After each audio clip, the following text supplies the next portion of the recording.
Julien, on est avec vous en direct après cette élimination des Lions d'Atlas. Oui, merci Ismaël de venir rapidement parce qu'effectivement, je vous le disais Hervé, c'est pas facile de vous interviewer à ce moment-là parce que je sais qu'il y a énormément de déceptions. Le Maroc a eu sa chance dans ce match. Qu'est-ce que vous en pensez? Non, j'ai pas la même analyse. Je suis très fier ce soir.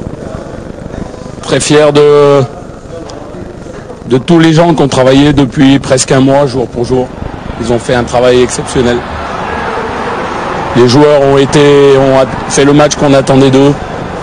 On a eu des opportunités, on n'a pas réussi à concrétiser et on s'est fait sanctionner sur un détail, sur un ballon qui traîne devant le but où on n'a pas été assez attentif, certainement pas aussi mature que cette équipe d'Égypte.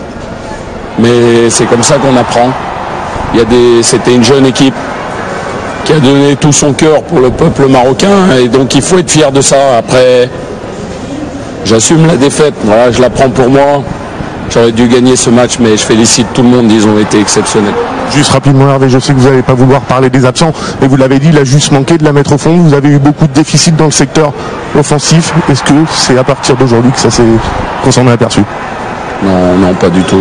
On a eu les opportunités, mais c'était un match vraiment, vraiment difficile. Tous ceux qui vont jouer l'Égypte, maintenant, je leur souhaite bon courage parce que c'est une superbe équipe qui, sur un terrain très mauvais, est capable de poser le ballon au sol. Donc attention s'ils jouent sur un bon terrain. C'est vraiment une équipe, on sent de la maturité, on sent de l'expérience. Le meilleur exemple du match, c'est quand ça commençait à trop chauffer, El Hadari, il est resté par terre. On va pas lui apprendre, hein. Grand respect pour lui, il a gagné 4 Coupes d'Afrique. J'ai joué contre Monsieur Kuper ce soir, je le félicite. C'était un grand moment, malheureusement il s'est mal terminé.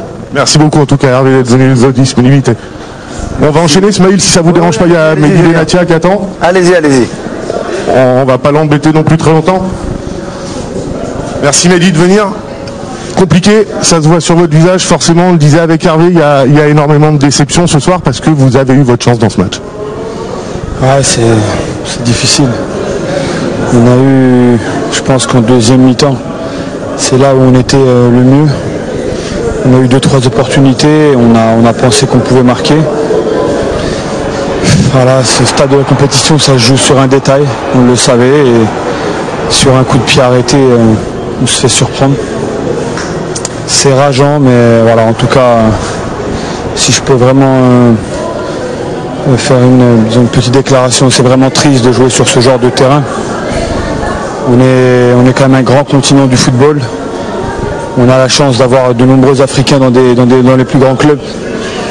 Et on fait des compétitions comme ça qui sont vachement regardées en plus, dans des conditions catastrophiques, sur des terrains vraiment injouables. Ça a été pareil depuis le début, je pense qu'ici c'était quand même pire. Mais bon, bravo à l'Égypte. Moi en tout cas, à titre personnel, je suis vraiment fier d'avoir participé avec ce groupe. On a été vachement critiqué depuis le début de la compétition et j'ai été vraiment heureux de passer un mois avec ces mecs. Je pense que tout le monde a tout donné et il y a beaucoup de déceptions. Juste une dernière question, Mehdi, le coach disait qu'il avait peut-être manqué un peu de maturité par rapport à cette équipe égyptienne. Est-ce que c'est un peu le constat que vous faites? Oui, certainement. Après, l'équipe égyptienne, on sait bien que c'est une équipe qui a beaucoup d'expérience. C'est une des plus grosses équipes sur le continent, donc voilà, après, je pense que si on met l'occasion de Boussoufa ou les 2-3 occasions qu'on a eu juste après en deuxième mi-temps, le match peut être différent. Voilà, ils ont eu aussi une ou deux occasions, il faut le dire. Ça s'est joué à pas grand-chose. C'est comme ça. Merci beaucoup Mehdi. Vous le comprenez, hein, Ismaël, il y a énormément de déceptions. Et si je veux juste rajouter un mot par rapport à la pelouse, je suis complètement d'accord avec Mehdi, je vous assure, elle est catastrophique pour jouer au football. Ah oui, on en a parlé aussi, on l'a vu, on l'a évoqué avant le match, on l'a évoqué à la mi-temps. Messieurs, il y a un mot qui est revenu dans le discours de Mehdi Benassia et dans celui d'Hervé Renard et dans votre bouche aussi quand il y a eu cette fin de match, c'est le mot fierté. Il faut être fier de cette équipe du Maroc, vraiment, parce qu'elle a montré de très très belles choses. Bien sûr, il ne faut pas rougir, il faut être très très content. Faut pas se mentir, personne ne les voyait en quart de finale, personne ne les voyait là, à part les vrais supporters comme nous qui aimons le Maroc, qui aimons l'équipe nationale. Et le travail qu'ils ont fait pour en arriver là, c'est super déjà. Après, ça a basculé du côté égyptien, ça aurait pu basculer du côté marocain. Voilà, on est dégoûté, mais en même temps, on est très fiers. On est très fiers. Très fiers de cette équipe-là.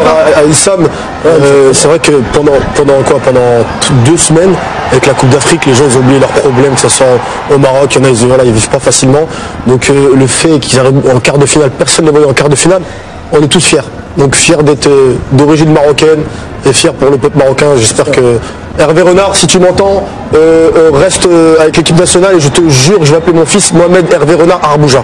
Je te jure, je confirme. Vous l'aviez déjà dit. Alors, l'humeur pour vous, Bouder et Younes, l'analyse un petit peu plus foot avec vous, Issam et Elie.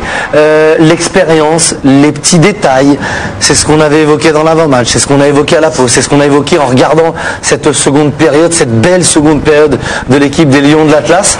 C'est ce qui a fait la différence ce soir, Issam. Ouais, bien sûr, on a eu une période en deuxième mi-temps où on était dans un grand temps fort avec pas mal de situations et des ballons devant le but qu'on n'a pas pu mettre au fond. On voit cette occasion de Romain, là, encore une fois en deuxième. Là.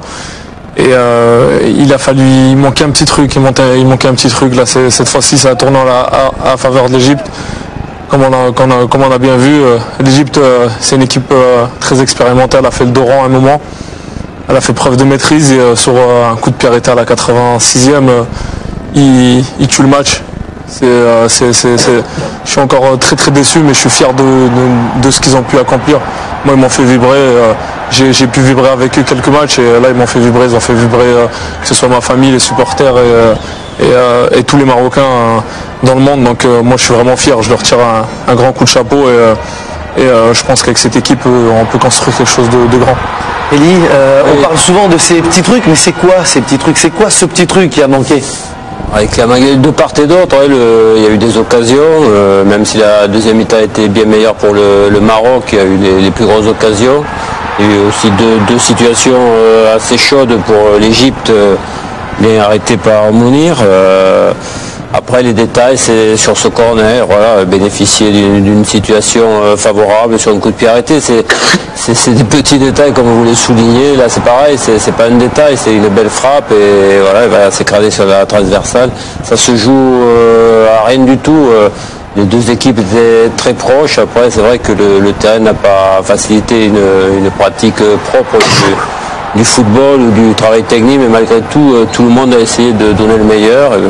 Pour revenir sur le Maroc, il y a un avenir, il faut souligner qu'il y a beaucoup de jeunes joueurs, des joueurs nés en 97, voilà, il y a vraiment un avenir, c'est un groupe, s'il continue à travailler comme ça avec Hervé Renard, a vraiment un bel avenir devant lui. Hervé Renard a dit qu'il assumait, qu'il prenait pour lui cette défaite. Ça ne veut pas dire qu'il faut qu'il arrête la sélection marocaine, au contraire, il faut qu'il continue avec cette génération, Bouder, on est d'accord. Voilà, mais là, il ne faut pas se dire que c'est fini, il faut se dire que ça commence. Ouais. Là, on commence. C'est une étape dans la construction de cette génération. C'est phrase que j'ai trouvé par terre. Il est plus sérieux, il est mieux là. Oui, quand je suis mais parce que là j'ai l'impression d'avoir perdu un proche. Mais c'est vrai. C'est une étape dans la construction de cette génération, Bouder. Il est là que depuis 2-3. Combien de temps il est là, Hervé Renard? 3 mois. Ça fait un peu plus. Un peu plus, 3 mois. Quand je dis avec un groupe, parce que le groupe tu le vois pas tous les jours. Et non, ça commence. C'est une histoire qui commence. C'est pas fini. Parce que là, s'il part là, il va laisser un. Alors, ça va être très difficile. Il va être entraîneur Younes. C'est ce que je veux dire. Non, mais vraiment, je pense qu'il faut qu'il reste pour la continuité. Il n'est même pas question qu'il s'en aille de toute façon. Très important. D'ailleurs, j'appelle toute la famille Renard à convaincre. Le tableau des demi-finales, messieurs, avant de se dire au revoir, ce sera malheureusement sans les Lions d'Atlas du Maroc. Première demi-finale, ce sera mardi à 20h, prise d'antenne dès 19h30, le Burkina Faso contre l'Égypte. Et puis le lendemain, jeudi, le Cameroun contre le Ghana. Pareil, 20h pour le coup d'envoi de ce match. Les demi-finales à suivre en direct, en exclusivité sur les antennes de beIN Sport. La finale dimanche à 20h. Il y aura juste avant, le samedi, la petite finale. Merci Elie. On se retrouvera évidemment sur les antennes de beIN Sport. Ça a été? C'était super. Très bien accompagné. On en redemande. Voilà, même si on a perdu, voilà. C'est un vrai cette fois en plus. C'est un vrai, c'est un vrai. Vous avez plus de micro. Vous avez plus de micro. Il a pas Voilà, c'est FIFA. Et j'embrasse mon père, ma mère, ma petite sœur et mes frères et toute ma famille. Et vive la France, vive la République et vive Maghreb. Voilà, toute la famille. Messieurs, merci d'avoir été avec nous. Issam, merci d'avoir été avec nous franchement ce soir. C'était un grand plaisir d'avoir un international marocain. La prochaine fois, on espère que vous serez sur le terrain et qu'on vous regardera de très très loin et que vous brisez avec les liens international aussi. On discutera peut-être avec votre grande carrière à l'Inter marocain. C'est pas rien. Voilà, et puis quand vous serez remis de votre blessure, peut-être que vous reviendrez avec la sélection des Lions d'Atlas. En tout cas, merci beaucoup à Smaïl pour ce mois. Merci à Bein Sport et merci à toute l'équipe. Voilà. Merci à vous d'avoir été avec nous. Issam. Et tu nous remets quand même Dana quand même. Ah, on est obligé de vous la remettre. Exactement. On est obligé. Pour vous dire, merci à vous de nous avoir suivis. On sait qu'il y avait beaucoup de supporters marocains qui nous suivaient durant cette Coupe d'Afrique des Nations. C'était un plaisir de partager ces moments. On espère que vous serez encore avec nous et puis on va dire à très vite à tous ceux qui aiment le football africain, en particulier ceux qui sont encore qualifiés, les Burkinabés, les Égyptiens, les Camerounais et les Ghanéens. Bonne fin de soirée sur les antennes de Lille. Restez bien avec nous. On revient mercredi et jeudi. Merci à Jean Ludo qui était avec nous, Ludo ici autour de Anthony autour de ce plateau et merci au travail de Belabès Boissi et de Gemaël Martial à l'édition. Ciao, bonne soirée.